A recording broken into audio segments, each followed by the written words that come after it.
Eto na mga kapatid, sa Balitang Entertainment na Christy, thank you. Merry Christmas. Buhay na buhay po ang pelikulang Pilipinong pinipilahan dahil nga po sa mga naggagandahang entries sa Metro Manila Film Festival. Winner agad sa takilya ang Manila's Finest. Ako, eto na. Bukod sa napakagandang storyline, nanguna rin po sa pag-promote sa sinihan sa Mandaluyong po ang cast na sina Dylan Menor, Ashton Oviga at si Tyke Sanchez. Napakanta rin po sila ng soundtrack na Sandalan. Namigay rin po sila ng signed merch.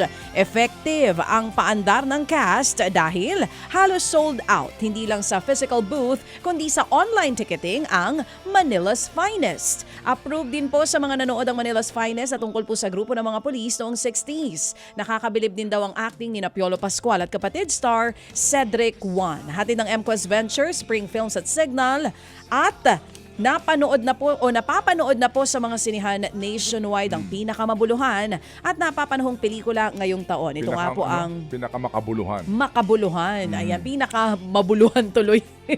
Baka mabulunan ako dito. Pinakamakabuluhan at napapanoong pelikula ng taon. Walang iba kundi ang Manila's Finest. Ito sa mga kapatid natin ha, kung meron po kayong gustong may extra po tayo dyan at kayo'y manonood ng sine, Manila's Finest po. Hindi lang kayo mag-e-enjoy, matututo pa po kayo. Paganda itong pelikulang ito. Yung palang ticket sa sinihan ngayon, Aaron, 400 na pesos.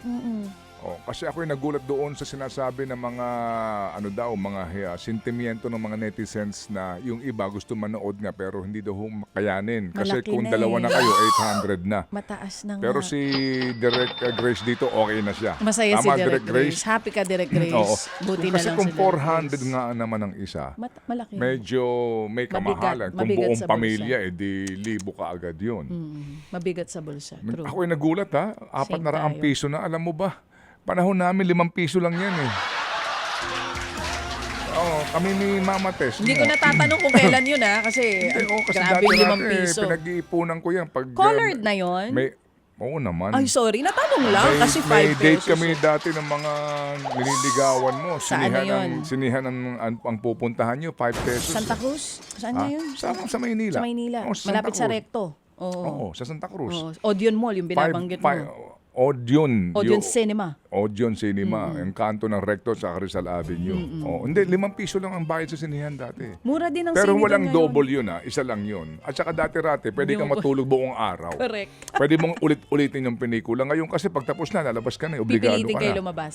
Di ba? Oo, di ka pwede dati-rati, magpa-aircon. papasok ka halimbawa, kayong dalawang mag-girlfriend, mag-boyfriend, di kayo papasok sa school.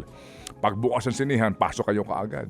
Lalabas kayo, gabi na. Bah, Namamagana yung mga labi nyo. ayos ah. Parang ka nagkita yung mga may ipis doon sa loob ng Wala bang guard nung panahon nyo? Ha? Walang guard? Hindi, pwede kang magstay doon. Sinisita yun ha? Yung alin? Yung mga ganon. Yung alin? Ng guard. Yung alin? Yung ganon. Yung Anong very, ganon? very sweet. O na parang nanonood pa ba kayo? Buong araw kayo nandito? Walang ganon.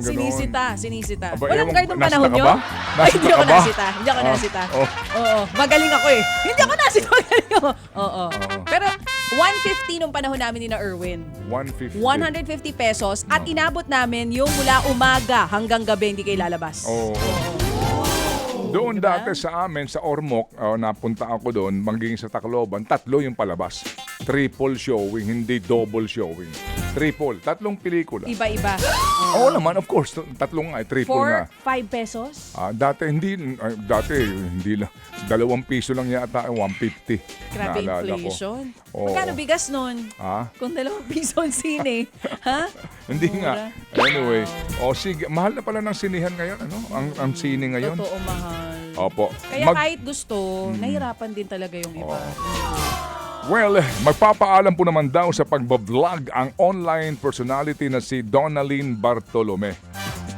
Sa kanya pong vlog na The Gift Reverse, sinabi po ni Donalyn na 10 vlogs na lamang daw ang kanyang ilalabas.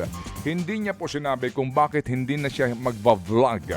Pero ito, regalo daw ho naman niya sa kanyang sarili. Una po sinabi ni Donalyn na may balak daw ho silang magpakasal ng kanyang boyfriend na si JM De Guzman. Bago maging vlogger, sumikat din noon si Donalyn sa mga hit songs na Kakaibab at Happy Breakup. Bakit Kaya, samantala mga kapatid, in love na. Nagpasko sa El Nido, Palawan. Ba? Ang singer na si Jason Hernandez kasama po ang kanyang bagong tahanan. Aba? Binost ng singer ang photos nila ng bago niyang girlfriend na si Shireen Leia habang nasa beach. Parang kamukha din nung dati, no? Tahanan po ang caption niya dyan. Yan din ang title ng bagong awitin na ginawa po ni Jason. Noong October, nang i-soft launch ni Jason ang tungkol sa kanila ng kanyang girlfriend na si Shireen. May 2022, nang maghiwalay sila Jason at ang singer na si Moira De La Torre. Matapos nga po ang 3 taong pagsasama ng mag-asawa. Soft launch ngayon, hard launch na. Oo, ganyan kasi. Oo. Natural love naman daw at wala daw pong halong aktingan. Ganyan daw po nagka-developan ang married couple na sina Yoon Bin at Son Ye Ji. Sa isa pong panayam, napa-throwback po ang aktor sa kanila pong love story. Nag-date lamang daw sila matapos nga kunan ang 2019 K-drama na Crash Landing on You. Ito yung may doon sa Switzerland. Tama. Kaya natural daw ho lamang at walang halong acting ang kanilang nabuong sparks.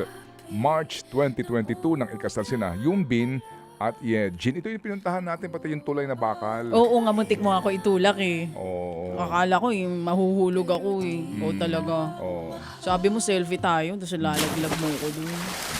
Naalala mo yun? May bayad na kaya. Kaya nga. Oo, 10 Swiss francs yung pagtawid Kano doon. nga yun ulit in peso? 10 Swiss francs para siyang parang higit sa euro. Oo, yung kasi halaga. kaya lang nandun na tayo. Di Tapos syempre doon magpapapicture tayo. Doon sa Dalampasigan, may bayad na rin. Oo nga.